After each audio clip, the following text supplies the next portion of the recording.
A ketogenic diet as a metabolic vehicle for enhancing the therapeutic efficacy of mebendazole and devimostat in preclinical pediatric glioma. Abstract. Invasion of high-grade glioma, HGG, cells through the brain and spinal cord is a leading cause of cancer death in children. Despite advances in treatment, survivors often suffer from lifelong adverse effects of the toxic therapies. This study investigated the influence of nutritional ketosis on the therapeutic action of mebendazole, MBZ, and devimostat, CPI 613, against the highly invasive VMM3 glioblastoma cells in mice. Introduction.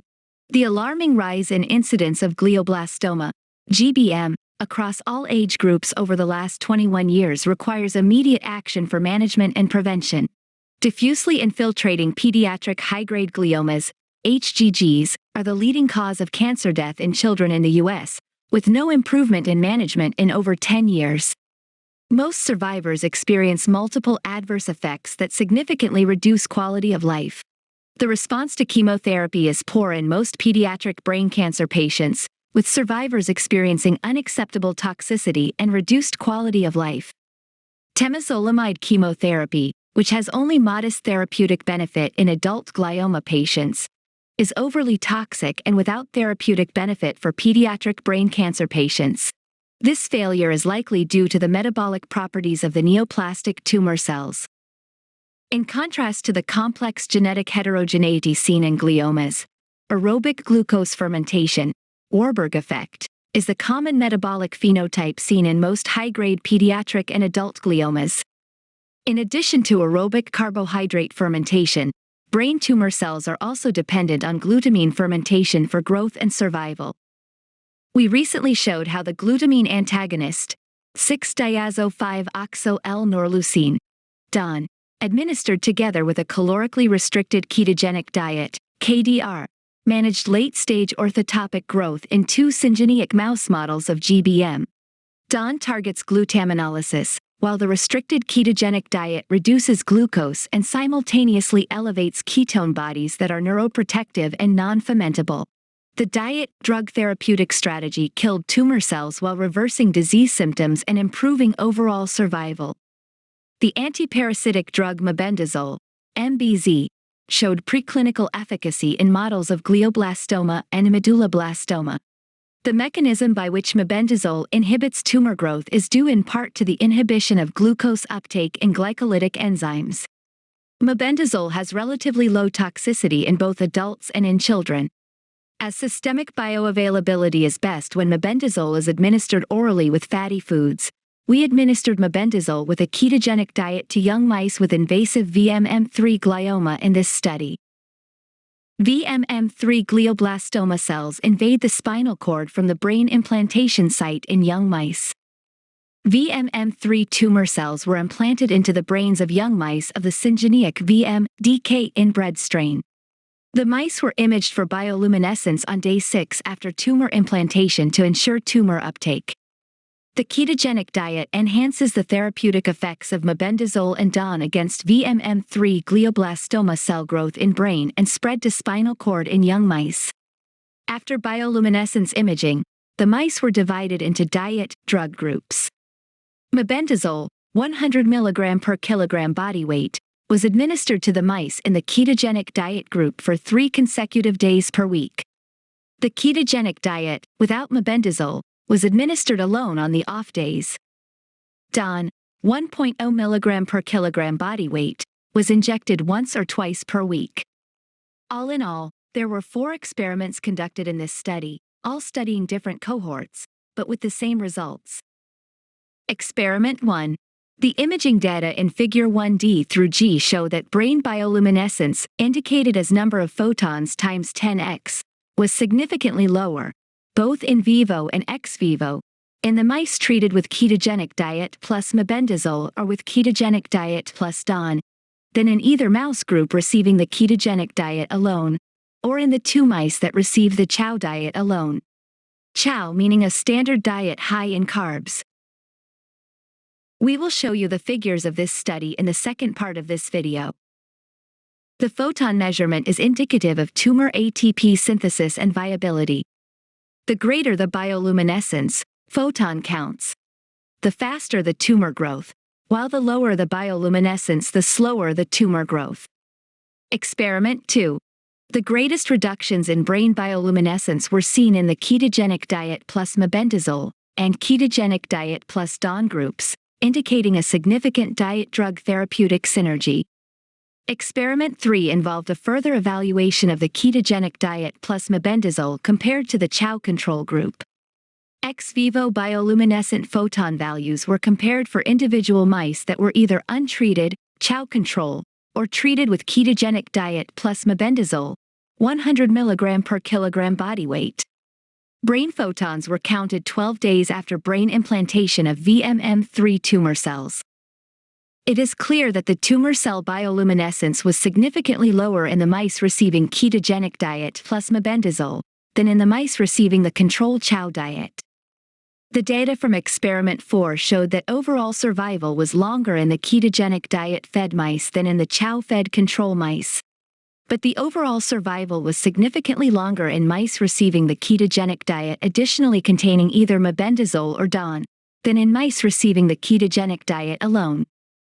The mice on diet drug therapy were ambulatory and appeared healthy in contrast to the controlled chow-fed mice that were sedentary and appeared moribund. Histopathological analysis revealed massive tumor cell death without obvious invasion in the brains of mice fed the ketogenic diet plus mebendazole.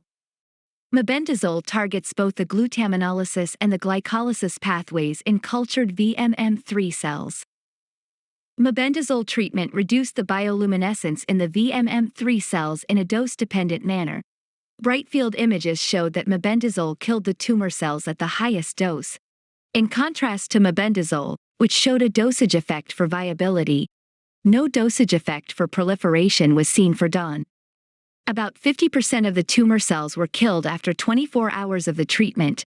Figure 2G shows that both glutamine and glucose are required for VMM3 tumor proliferation. MBZ treatment significantly reduced the proliferation as we noticed in Figure 2C. Mebendazole apparently caused a reduction in glutaminolysis metabolites. This reduction could reduce ATP synthesis through mitochondrial substrate-level phosphorylation at the succinyl-CoA ligase step in the TCA cycle. This reduction could then reduce metabolite levels in the glycolytic pathway, as reflected at 6 hours. These results suggest that mebendazole targets both the glutaminolysis and the glycolysis pathways in the VMM3 tumor cells. The maximum therapeutic benefit of mebendazole on tumor invasion and mouse survival occurred only when the drugs were administered together with a ketogenic diet, KD.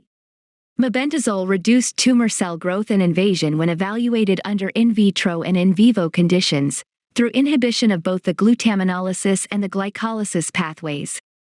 This preclinical study in juvenile mice highlights the potential importance of a diet-drug therapeutic strategy for managing childhood brain cancer. Here we show for the first time that devamistat and mebendazole are therapeutically synergistic when administered together with a ketogenic diet in juvenile mice with invasive VMM3 brain tumor. Moreover, we report for the first time that mebendazole can target the glutaminolysis pathway of VMM3 cells, both in vitro and in vivo. These findings further support the dependency of the invasive VMM3 glioma cells on glutamine for growth. Both drugs prevented dissemination of the VMM3 tumor cells from the brain to the spinal cord when administered together with the ketogenic diet in young mice. Moreover, minimal drug dosages could achieve remarkable non-toxic improvement in overall survival when administered with the ketogenic diet. This novel diet-drug cocktail therapy will have significant translational impact for children with malignant brain cancers.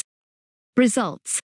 The aim of this research was to determine if a ketogenic diet could improve the therapeutic action of mebendazole against the progression of the VMM3 preclinical glioblastoma in the juvenile mouse brain. None of the mice received radiation or steroids as a part of the metabolic treatment protocol, in order to avoid the provocative effects of elevated blood glucose and systemic inflammation on tumor growth. Part 2. Visual analysis of the study results. Experiment 1. In Figure 1G, we see the brain bioluminescence of the mice, indicated as number of photons. The photon measurement is indicative of tumor ATP synthesis and viability. The greater the bioluminescence, the faster the tumor growth, while the lower the bioluminescence, the slower the tumor growth. While the two control groups with the normal high-carb chow are on the left-hand side, the ketogenic diet in the middle did already lower the photon count considerably. But the mice treated with a ketogenic diet plus mebendazole or plus DON had even lower photon counts than the ketogenic diet alone, meaning that the tumor growth rate in these groups was by far the lowest. The difference is quite impressive, especially compared to the control groups. In Figure 1H, we see the results of Experiment 2. Like in the first one, the ketogenic diet is already helping with keeping tumor growth in check. But the greatest reductions in brain bioluminescence were seen in the ketogenic diet groups plus mebendazole or plus DON. In this case, the mebendazole was even a bit more powerful than the DON. This is our last graph from Experiment 3, Figure 1I. It shows a further evaluation of a ketogenic diet plus mebendazole, in this case compared to a chow control group, and in individual mice. Brain photons were counted 12 days after brain implantation of VMM3 tumor cells. It is clear that the tumor cell bioluminescence was significantly lower in the mice receiving KD plus mebendazole than in the mice receiving the control chow diet. The values as a whole dropped impressively.